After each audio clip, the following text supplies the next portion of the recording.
He froze in the middle of the street when he saw the child's eyes, green as emeralds, identical to those of his late wife. The young homeless mother cradled the baby, humming the same lullaby that once filled his house decades ago.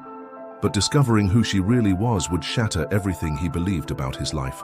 The rain hit James Crawford's face like tiny needles as he rushed down 5th Street, his expensive Italian shoes splashing through puddles that reflected the gray Chicago sky. He was already 20 minutes late for the board meeting, his phone buzzing relentlessly in his coat pocket. But then he heard it, that melody, that impossible, heartbreaking melody that made his feet stop moving and his breath catch in his throat. There she was, huddled against the brick wall of an abandoned storefront, a young woman maybe 25 years old, holding a baby close to her chest. She was singing softly, her voice barely audible above the rain, but James knew every note. It was the same lullaby Sarah used to hum when she thought no one was listening. The same song his wife had sung during her final weeks when the cancer had stolen her voice but not her spirit. The woman looked up and James felt his world tilt sideways. The baby's eyes. Those weren't ordinary eyes, they were the unmistakable emerald green that had marked the Crawford family for generations, the same rare genetic trait that had made his grandmother famous in their small hometown, the same eyes that had made him fall in love with Sarah the moment he met her. His hands trembled as he reached for his wallet, pulling out $200 bills. The woman's expression shifted from wariness to confusion as he approached, water dripping from his dark hair onto his tailored suit. "I'm sorry," he said, his voice rougher than he intended. That song you were singing, where did you learn it?" She clutched the baby tighter, her brown hair plastered to her face by the rain. "I don't know. I've always known it." "Why?" James stared at her, at the child, at the impossible coincidence that had stopped him in his tracks. "What's your name?" "Emma," she whispered, then quickly added, "Emma Sullivan." The surname meant nothing to him but those eyes. God, those eyes were going to haunt him. He pressed the money into her hand, ignoring her protests. "There's a diner 2 blocks down, Mason's. Go there, get warm, get food, tell them James Crawford sent you." She looked at the bills like they might disappear. "I can't take this. I don't even know you." "You don't have to know me," James said, backing away before he could do something stupid like demand answers she probably didn't have. "Just take care of that baby." He turned and walked away, but her voice followed him through the rain. "Wait, why are you helping me?" James paused, his shoulders rigid. "Because that baby has my family's eyes. Because you're singing my dead wife's song. Because something impossible is happening here, and I need time to figure out what it means. Because someone helped me once when I needed it most," he called back, then disappeared into the crowd of afternoon commuters. That night, James sat in his penthouse office overlooking Lake Michigan, a glass of whiskey untouched on his desk. The board meeting had been a disaster. He'd walked in soaking wet, distracted, completely unprepared for the quarterly projections. His assistant had rescheduled 3 important calls, and the merger with Davidson Industries was now hanging by a thread. But all he could think about was Emma Sullivan and her baby with Crawford eyes. He'd built his empire through careful calculation, methodical planning, and an almost supernatural ability to read people's intentions. James Crawford didn't believe in coincidences. He believed in patterns, in cause and effect, in the logical progression of events that led from point A to point B. What he'd witnessed today defied every principle that had guided his success. The phone rang, jarring him from his thoughts. His assistant's voice came through the speaker. "Mr. Crawford, there's a woman here to see you. She says you told her to come to Mason's diner, but she wanted to thank you in person." James's heart hammered against his ribs. "Send her up." 5 minutes later, Emma Sullivan stood in his office doorway, still wearing the same wet clothes but holding a sleeping baby who looked warm and fed. She'd cleaned up at the diner, and now James could see her properly. She was beautiful in a way that reminded him painfully of Sarah, not in her features but in something deeper, an inner strength that showed despite her circumstances. "I wanted to return this," she said, holding out half the money he'd given her. "I only needed enough for food and a room tonight." James gestured to the chairs facing his desk. "Keep it. And sit down, please. You look exhausted." Emma hesitated, then settled into the leather chair, adjusting the baby's blanket. "Why did you really help me today? People don't just hand out money to strangers." Some people do. James studied her face, looking for any resemblance to Sarah, to his own family, to anyone he might know. "Tell me about yourself, Emma. About your family." A shadow crossed her features. "There's not much to tell. I grew up in foster care, aged out of the system at 18, worked restaurant jobs until..." She looked down at her child. "Until I got pregnant and lost my job. The father disappeared the day I told him." "What about your biological parents?" Emma's laugh was bitter. "Anonymous. I was left at a hospital in Riverside when I was 3 days old. The only thing I had was this." She reached into her shirt and pulled out a delicate silver locket, worn smooth by years of handling. James's blood turned to ice. He recognized that locket. He'd helped Sarah pick it out for her 18th birthday, before they were married, before he knew about the secrets she carried. It was a family heirloom, supposedly one of a kind, crafted by Sarah's great-grandmother. "Can I see that?" he asked, his voice carefully neutral. Emma clutched it protectively. "Why?" "It's beautiful. Unique craftsmanship." After a long moment, she lifted the chain over her head and handed it to him. James opened the locket with fingers that shook slightly. Inside was a tiny photograph of a young woman holding a baby, and engraved on the opposite side were the initials SMC Sarah Michelle Crawford. The room spun around him. This wasn't possible. Sarah had never mentioned having a child before they met. They'd been married for 8 years before she got sick, and she'd never once indicated that she'd given birth to anyone else. But here was her locket, around the neck of a young woman whose child had Crawford eyes. "Where did you get this?" he asked, his voice barely above a whisper. "A nurse at the hospital gave it to me when I had Katie," Emma said, taking the locket back and clutching it to her chest. "She said a woman had left it for me, along with a letter saying it belonged to my biological mother and should go to her granddaughter." James felt like he was drowning. "You have a letter?" Emma nodded, reaching into her jacket pocket and producing a carefully folded piece of paper. "I've read it 1,000 times. It doesn't say much, but it's all I have of her." With hands that trembled, James unfolded the letter. The handwriting was unmistakably Sarah's, though the paper looked newer than it should if it had been written before Emma's birth 25 years ago. "My dearest daughter," the letter began, "if you are reading this, it means you have given birth to your own child, and I pray that you are safe and happy. I cannot tell you how sorry I am for the choice I was forced to make 25 years ago. I was young, scared, and surrounded by people who convinced me that giving you away was the only option. Not a day has passed that I haven't thought of you, wondered about you, loved you from afar." James's vision blurred as he continued reading. Sarah's words revealed a pain she'd never shared with him, a loss that had shaped her entire adult life. "I have spent years trying to find a way back to you, but the adoption was sealed, and private investigators came up empty. If fate has brought this letter to you, it means there is still hope for our family to heal. The locket belonged to your great-great-grandmother, and now it belongs to you. Inside, you'll find a picture of me holding you on the only day we had together. I named you Grace, though I know you likely have another name now. Please know that giving you away was the hardest thing I ever did, and loving you has been the easiest." The letter was signed, "Your mother, Sarah," with a date from just 18 months ago, 6 months before Sarah died. James set the letter down with shaking hands. Emma was watching him intently, her expression shifting from curiosity to concern. "Are you all right?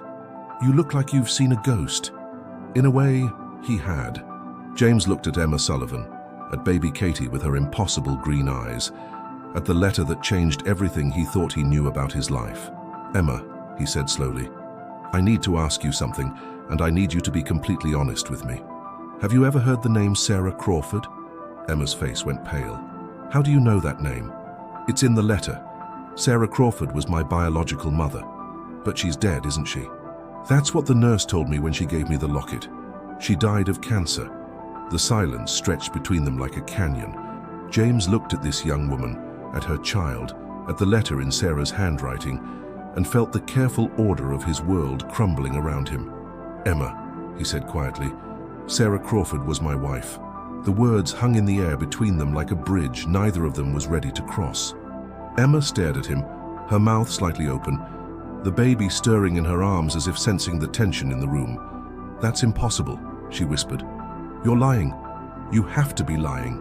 James reached into his desk drawer and pulled out a framed photograph. It showed him and Sarah at their wedding, both of them laughing, her hand resting on his chest, the same locket Emma now wore visible around her neck. Emma looked at the photograph, then at James, then back at the photograph. "Oh my God," she breathed. "Oh my God, you're telling the truth." The baby began to fuss and Emma stood abruptly, pacing to the window as she bounced Katie gently. James watched her, seeing Sarah's graceful movements, Sarah's instinctive way with children, Sarah's habit of seeking out windows when she needed to think. "I don't understand any of this," Emma said, her back still turned to him. "If she was your wife, why didn't she ever try to find me? Why didn't you know about me?" James felt the weight of 25 years of secrets pressing down on him. There were things he needed to tell her, confessions that would change how she saw him, how she saw everything. But not yet. Not until he understood the full scope of what Sarah had hidden from him.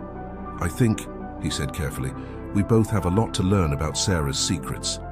Emma turned back to him, tears streaming down her face. "I just wanted to know who she was. I never imagined this is so much more complicated than I thought." "Complicated doesn't begin to cover it," James muttered, then looked at her directly. "Emma, where are you staying tonight?" "I have a room at a motel on Riverside Drive. It's not much, but it's clean." James made a decision that would change both their lives forever.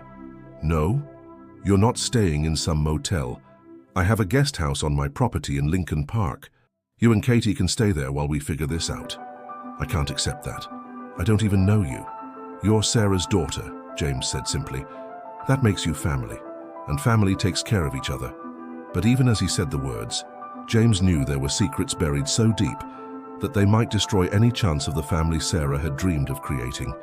Because there were things about Emma's adoption that he remembered now, things he'd tried to forget, decisions he'd made 25 years ago that had seemed right at the time, but now felt like the worst mistakes of his life.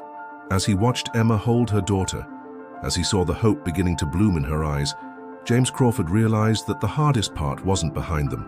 It was just beginning. 3 weeks had passed since that rain-soaked afternoon that changed everything. Emma sat in the guest house kitchen, watching baby Katie sleep in her carrier, while sunlight streamed through windows that cost more than Emma had ever made in a year. The Lincoln Park property felt like something from a magazine, all clean lines and expensive furniture. But James had made sure the guest house felt warm. He'd had it stocked with everything she could need, from organic baby food to books she'd mentioned loving. Still, she felt like an intruder in someone else's life. The main house loomed beyond the garden, and she could see James through his office window, phone pressed to his ear, gesturing with his free hand. He was always working, always moving, as if standing still might let the grief catch up with him. Emma understood that feeling. She'd been running from her own pain for years. Her phone buzzed, a text from James. "Can you come to the main house? Found something you need to see." Emma's stomach tightened. Every conversation with James felt like walking through a minefield. He was kind, generous, almost desperate to help her, but there were moments when she caught him looking at her with an expression she couldn't quite read. Guilt? Fear? Something darker. She bundled Katie into her carrier and walked across the garden. The September air smelled like dying leaves and promises that couldn't be kept. James met her at the back door, his usually perfect hair disheveled, his tie loosened around his neck. "I've been going through Sarah's things," he said without preamble. "I should have done it months ago, but I couldn't face it. After meeting you, I knew I had to." He led her to Sarah's study, a room Emma had only glimpsed through doorways. It was feminine in a way the rest of the house wasn't, with soft blues and silvers, photographs covering every surface, and books stacked on every available shelf. Emma felt Sarah's presence here like a physical thing, warm and welcoming, and heartbreakingly absent. "Look at this," James said, pointing to a wall Emma hadn't noticed before. It was covered with photographs, but these weren't the family snapshots she'd seen elsewhere in the house. These were surveillance photos, candid shots taken from a distance. A little girl playing in a park, a teenager working at a fast food restaurant, a young woman graduating from community college, all the same person at different ages, all of Emma. "Oh my God," Emma whispered, moving closer. "She was watching me. All these years she knew where I was." James's voice was tight. There's more. He opened a desk drawer and pulled out a thick folder. Inside were report cards, medical records, employment histories, even photographs of Emma's various foster families. Someone had been documenting every aspect of her life since childhood. She hired private investigators, James said quietly. Multiple firms over the years. She knew where you lived, where you worked, who you dated. She knew when you got pregnant. Emma sank into Sarah's chair, clutching Katie's carrier. The room spun around her as she tried to process what she was seeing. Why didn't she contact me? If she knew all this, why didn't she just call? Write a letter? Show up? James sat on the edge of the desk, his face carved from stone. I think she was afraid. Of what? Of me. The words hung between them like a confession. Emma looked up at him, seeing something new in his expression. Shame.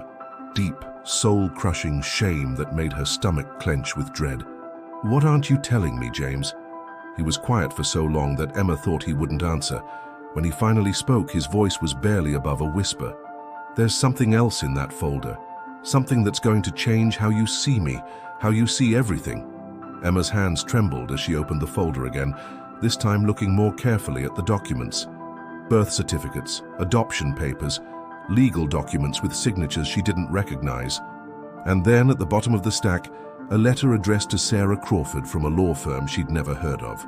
The letter was dated 26 years ago, and it confirmed the final adoption of baby girl Mitchell by the Hamilton family. Emma's heart stopped. Mitchell was Sarah's maiden name. She'd been born Grace Mitchell, but that wasn't what made the blood drain from her face. At the bottom of the letter, under adoption approved by, were 3 signatures: Sarah Mitchell, Judge Robert Harrison, and James Crawford. Emma read the signature again, certain she was mistaken. But there it was, in black ink that had faded with age. James Crawford had signed her adoption papers. James had approved sending her away. You knew, she said, her voice hollow. When Sarah was pregnant with me, you knew about me. You signed the papers, you sent me away. James closed his eyes like a man facing execution. Emma, I can explain. Explain what? That you've been lying to me for 3 weeks? That you acted surprised to meet me when you're the reason I grew up in foster care? Emma stood up so fast that Katie's carrier rocked. How could you do that to her? To me? I was 24 years old, James said desperately. Sarah and I weren't married. Hell, we'd only been dating for 6 months when she told me she was pregnant. My family, her family, everyone said it would ruin both our futures. Sarah was supposed to start graduate school and I was just getting my first business off the ground. So you convinced her to give me away. We both thought it was the right choice. James's voice cracked. We were kids ourselves, Emma. We had no money, no stability. We thought you'd be better off with a family who could give you everything. Emma laughed, but it came out sharp and bitter. Everything? I bounced between 7 different foster homes. I aged out of the system with nothing but the clothes on my back. I've been homeless 3 times. That's the everything you thought was better for me. James flinched like she'd slapped him. We didn't know. The adoption was supposed to be with a wealthy family in Connecticut. The Hamiltons were supposed to be perfect. We had no idea they'd changed their minds until years later, when Sarah started investigating.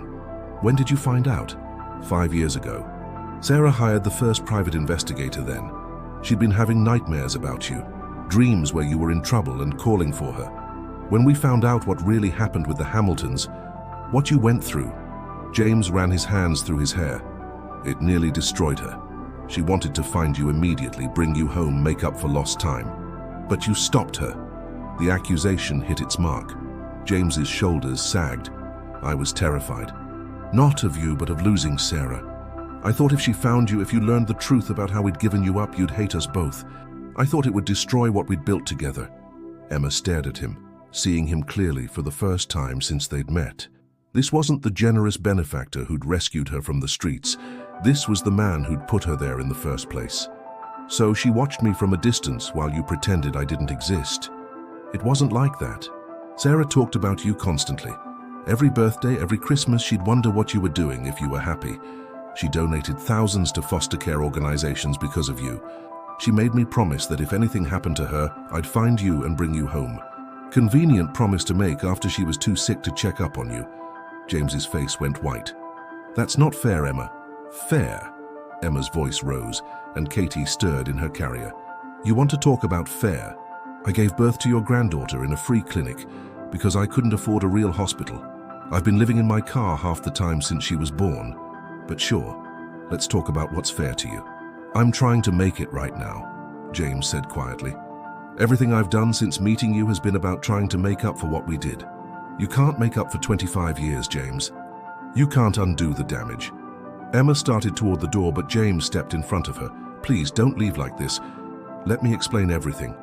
There's more. Emma's voice was dangerous now. What else did you do to me? James looked like he might be sick. The Hamiltons. When they decided they didn't want to adopt you after all, they were supposed to return you to the agency. Instead, they just abandoned you at the hospital.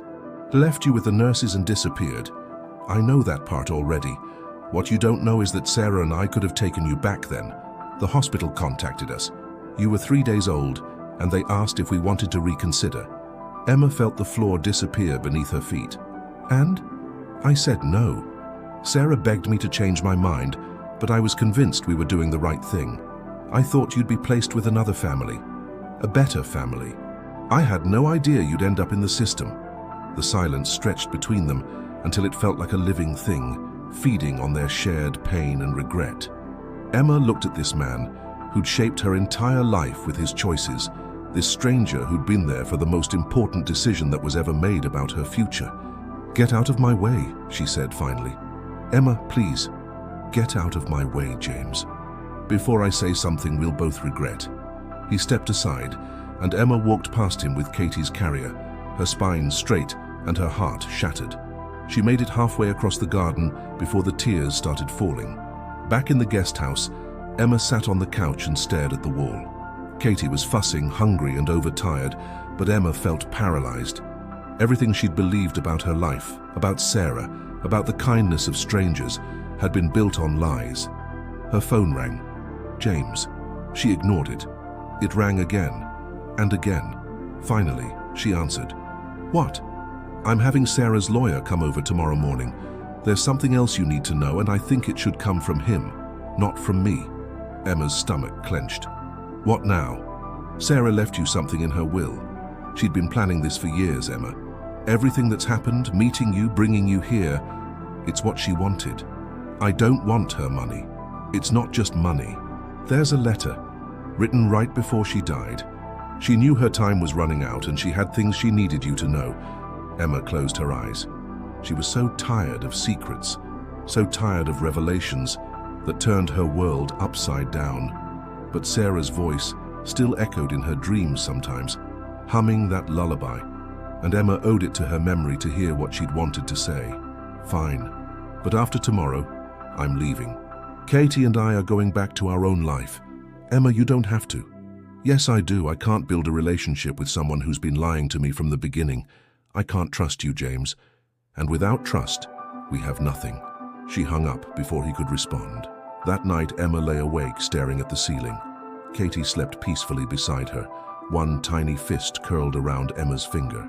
This baby was the only good thing that had come from the mess of Emma's life, the only choice she'd made that she didn't regret. Tomorrow, she'd listen to whatever Sarah had wanted to tell her. Then she'd take her daughter and disappear again, back into the anonymity that had protected her for 25 years. She'd been foolish to think she could have a family, foolish to believe in the fantasy that James had offered.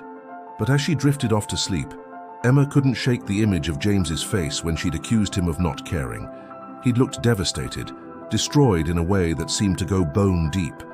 And despite everything he'd confessed, despite the lies and the years of silence, there had been something genuine in his pain. Maybe that was the cruelest truth of all. That he did care, that he was sorry, that he'd been trying to make amends in the only way he knew how. But caring wasn't enough to undo the past, and sorry couldn't give her back the childhood she'd lost. Outside, the Chicago wind rattled the windows, and Emma pulled Katie closer, breathing in her sweet baby scent. Whatever Sarah's final message contained, whatever last revelation awaited her tomorrow, Emma knew one thing for certain. She was done being the victim of other people's choices. From now on, she'd make her own decisions about her life and her daughter's future, even if it meant walking away from the only family she'd ever known she had. even if it meant breaking both their hearts in the process. The lawyer arrived at exactly 9 in the morning, carrying a briefcase that looked older than Emma herself. Harold Brennan had been Sarah's attorney for 15 years, and his kind eyes held the weight of secrets he'd kept buried until this moment. Emma sat across from him in James's living room, Katie sleeping in her arms, while James paced by the windows like a caged animal. "Before we begin," Harold said, adjusting his wire-rimmed glasses, "I want you to know that Sarah made me promise to deliver this message exactly as she wrote it. No editing, no softening the edges. She said you deserved the complete truth, even if it hurt." Emma's stomach churned. "Just get it over with." Harold opened his briefcase and withdrew a sealed envelope with Emma's name, written in Sarah's elegant handwriting. Inside was a letter, but also something else. A key, old and tarnished, attached to a small tag with an address Emma didn't recognize. "She wanted you to read this alone first," Harold said. "Mr. Crawford and I will wait outside." James started to protest, but Harold held up a hand. Those were her explicit instructions. When they left, Emma unfolded the letter with trembling fingers. Sarah's handwriting was shaky, clearly written during her final illness, but every word was carefully chosen. "My dearest Grace," the letter began, and Emma's breath caught. No one had called her by her birth name since she was 3 days old. "If you're reading this, it means James found you, and it means I'm gone. I pray that you can forgive an old woman's cowardice, because I took the easy way out by dying before I had to face you. I've practiced this conversation 1,000 times, but I never had the courage to have it while I was alive. First, you need to know that James is not the villain in this story. I am. 26 years ago, when I discovered I was pregnant with you, I was terrified. Not of being a mother, but of being the wrong kind of mother. You see, Grace, I was not a good person then. I was selfish, reckless, and addicted to cocaine. James doesn't know this part. I never told him about my addiction because I was ashamed. When I found out about you, I was using heavily, drinking every night, living a life that would have destroyed us both. The night I told James about the pregnancy, I was so high I could barely speak coherently. He thought I was just scared about our future. The decision to give you up was mine, Grace. I convinced James it was the right thing to do because I knew I wasn't strong enough to get clean. I was afraid I'd hurt you, afraid I'd be like my own mother was to me, absent and destructive. I thought you deserved better than a junkie for a mother. What James doesn't know is that I never intended for the Hamiltons to take you. 3 days before you were born, I changed my mind. I'd gotten clean, found a rehab program, and I wanted to keep you. But when I went to the lawyer to stop the adoption, I discovered that the Hamiltons had already paid a $50,000 donation to rush the process. The papers were signed, the money was transferred, and legally, you were no longer mine. I was 19 years old and had no idea how adoption law worked. By the time I understood that I'd been manipulated, that the lawyer had fast-tracked everything for the money, it was too late. You were born, and they took you away before I could even hold you properly. When the Hamiltons abandoned you 3 days later, I begged James to let us take you back. But Grace, I was still using. I'd relapsed the day after you were born because the pain of losing you was unbearable. James found me passed out in our apartment, with drug dealers at the door. He made the only choice he could make to protect you. He said no to bringing you home because he knew I wasn't safe. I spent the next 5 years getting clean, really clean this time. James stood by me through rehab, through relapses, through the darkest period of my life. He married me anyway, loved me anyway, forgave me for things I couldn't forgive myself for. But I never stopped thinking about you. Every year on your birthday, I would drive to whatever city you were living in and watch you from a distance. I saw you take your first steps in the yard of your second foster home. I watched you graduate high school, standing in the back of the auditorium crying, because I was so proud and so heartbroken that I couldn't applaud for you. When James and I tried to have children of our own, the doctors told us that the drugs had damaged my reproductive system. You were the only child I would ever have, and I'd given you away. That knowledge nearly destroyed our marriage. James wanted to adopt, but I couldn't bear the thought of raising another child when I'd abandoned my own. 5 years ago, when I hired the private investigator, I wasn't just curious about your life. I was dying, Grace. The cancer had already started, though I didn't know it then. I felt death calling to me, and I needed to know that you were okay before I left this world. What I discovered broke my heart all over again. You were struggling, working multiple jobs, living in places that weren't safe. I wanted to contact you immediately, but James was terrified that you'd reject us, that learning the truth would hurt you more than help you. So we compromised. I would set up a trust fund for you, prepare legal documents to recognize you as my daughter, and write letters to be delivered after my death. James would promise to find you and bring you home when I was gone. I thought I had more time. I thought I could plan the perfect reunion, the perfect apology. But cancer doesn't wait for perfect timing. Grace, the key I've enclosed opens a safety deposit box at First National Bank downtown, box number 847. Inside, you'll find legal documents that establish your identity as my daughter, a trust fund that will ensure you and your child never want for anything and something else. Photos. Every picture I took of you over the years, every memory I collected from a distance. But more importantly, you'll find the real reason I could never contact you while I was alive. In that box are letters, hundreds of them. Letters I wrote to you every week for 25 years. Letters where I told you about my day, asked about yours, shared my hopes and fears and dreams for your future. I wrote to you like you were coming home for dinner every night, like you were just away at college, like the distance between us was temporary. Reading those letters will show you how much I loved you, but it will also show you how sick I was, how obsessed, how my grief over losing you consumed years of my life and nearly destroyed my marriage to James multiple times. James never stopped me from looking for you, Grace. He was protecting you from me, from my obsession, from my need to ease my own guilt, from my desperate desire to undo 25 years of regret. He knew that contacting you would be about my needs, not yours, and he loved you enough to keep you safe from that. The man who found you in the rain, who brought you home, who's been taking care of you and your daughter, that's the real James Crawford. The man who made sure you were placed in good foster homes when the ones you were in weren't safe. The man who anonymously paid for your medical bills when you were 16 and had appendicitis. The man who made sure you got that scholarship to community college, even though you never knew where it came from. James has been your father in every way that mattered for 25 years. He just did it from a distance because he knew it was the only way to help you without hurting you further. I'm asking you to forgive us both, Grace, not because we deserve it, but because forgiveness is the only thing that will set you free from the pain we caused. I'm asking you to let James be the grandfather to your daughter, that he never got to be a father to you. I'm asking you to build the family I was too broken to give you when I was alive. But most of all, I'm asking you to know that every day of your life, you were loved. Completely, desperately, eternally loved by two people who made terrible choices but never stopped hoping for a chance to make them right. If you can find it in your heart to stay, James will show you the room I prepared for you. It's been waiting for 5 years, decorated with photos of you at every age, filled with gifts I bought for birthdays and Christmases we missed. It's the room of a woman who never stopped believing her daughter would come home. If you can't forgive us, if the pain is too great, then take what's in that safety deposit box and build a beautiful life for yourself and your baby. But know that wherever you go, you carry our love with you. You were never unwanted, Grace.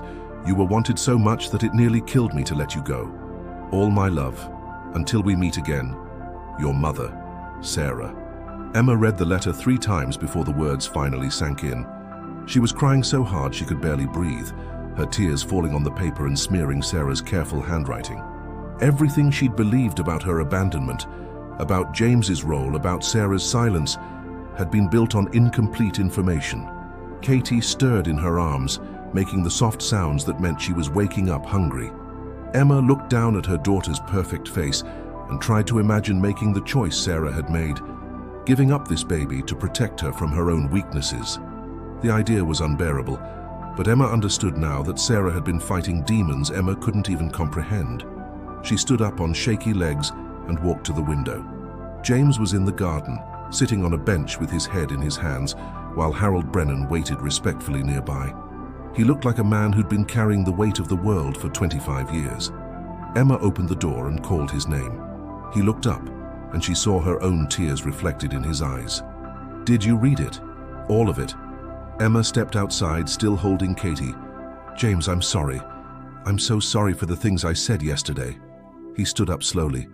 "You had every right to be angry. I should have told you the truth from the beginning.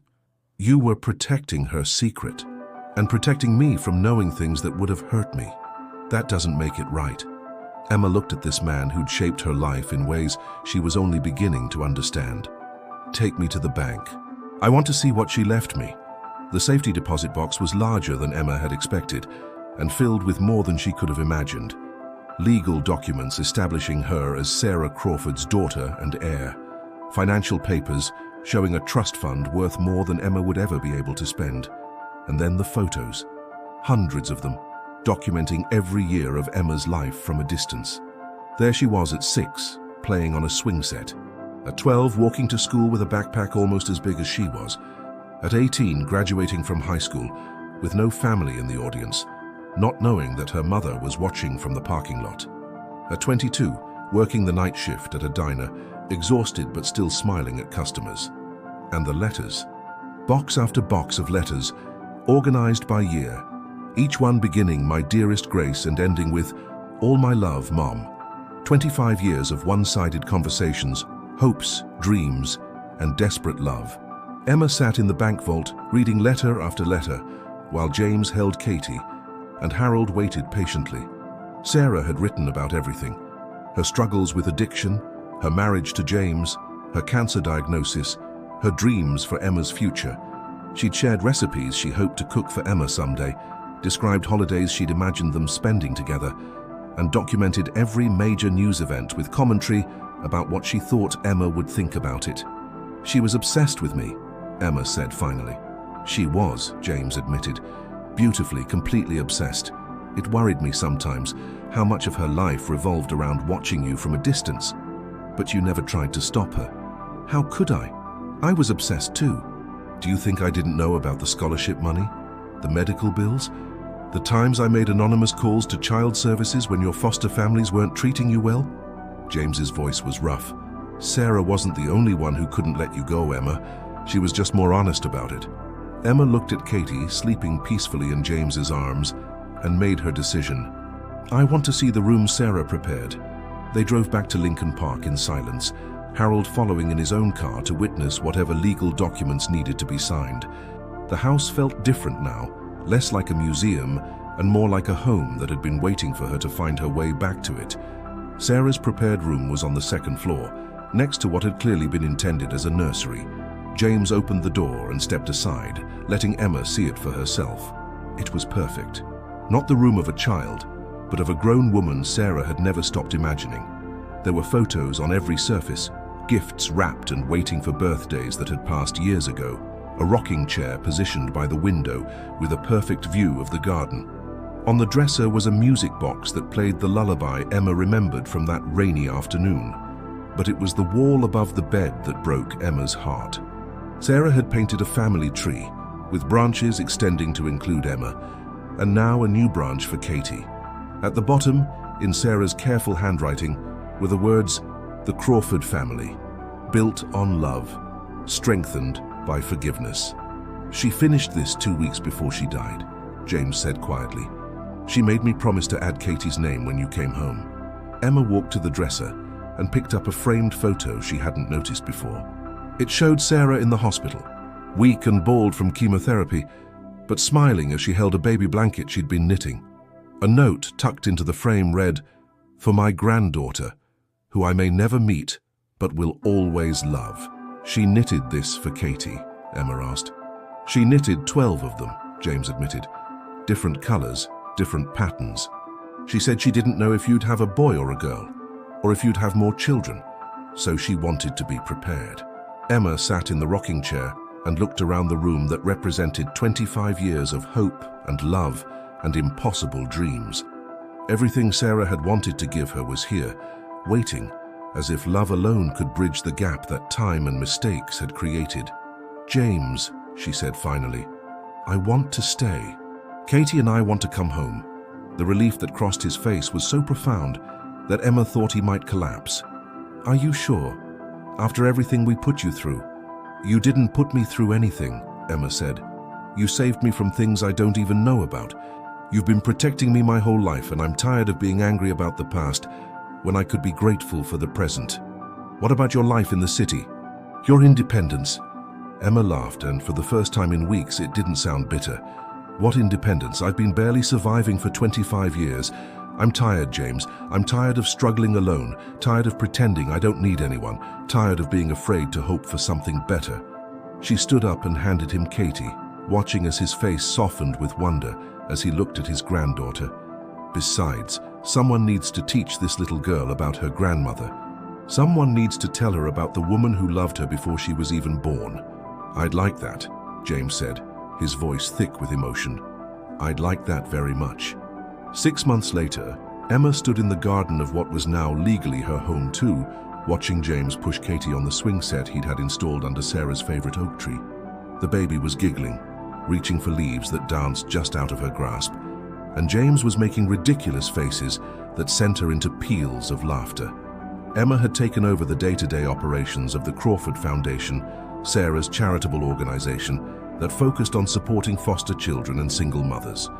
It turned out that her years of struggling had given her insights that no amount of money could buy, and she'd already implemented programs that were making real differences in people's lives. The house felt alive now in a way it hadn't when she'd first arrived. They turned Sarah's study into a playroom for Katie, though they'd kept the wall of photos as a reminder of the love that had brought them all together. James had started talking to Katie about her grandmother during their evening walks, telling her stories about the woman who'd wanted so desperately to hold her. She would have loved to see this, James said, joining Emma on the porch as Katie napped in her stroller. She is seeing it, Emma said with certainty. I feel her here sometimes, especially in the evenings when the light hits the garden just right. She's happy, James. We gave her what she wanted most. James put his arm around Emma's shoulders, and she leaned into him, marveling at how natural it felt to have a father's love after 25 years without it. What do you think she'd say about the new program you're starting? Emma smiled. The Sarah Crawford Center for Family Reunification was her latest project, designed to help adoptees connect with their biological families when everyone was ready and willing. It wouldn't fix the past, but it might prevent other families from losing 25 years to fear and misunderstanding. I think she'd say it's about time, Emma said, and then she'd probably try to micromanage the whole thing from beyond the grave. James laughed. That sounds like Sarah. As the sun set over Lincoln Park, Emma thought about the rain-soaked afternoon that had changed everything. She thought about Sarah's letters, still arriving in her heart like gifts from beyond, and about Katie's future in a family that had been broken and rebuilt stronger than before. She thought about forgiveness and how it had the power to transform even the deepest wounds into sources of strength. Most of all, she thought about love and how it never really died, not even when the people who carried it were gone. The Crawford family had found each other at last, built on love and strengthened by forgiveness, just as Sarah had dreamed. And in the garden where her ashes were scattered, flowers bloomed year-round, as if love itself was taking root and growing toward the light.